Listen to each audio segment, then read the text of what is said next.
Wang, unsay mong favorite subject? Ako? Math. Of course. Tanaw na to, be.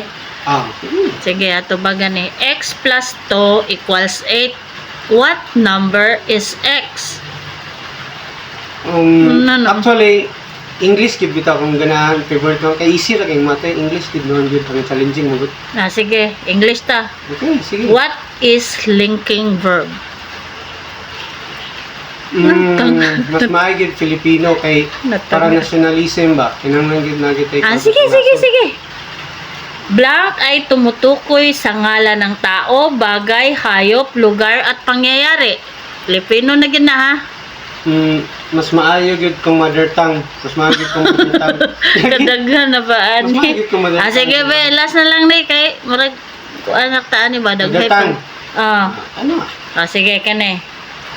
Gwapo ka dili. Guwapo! No, wrong. Ha? Wrong.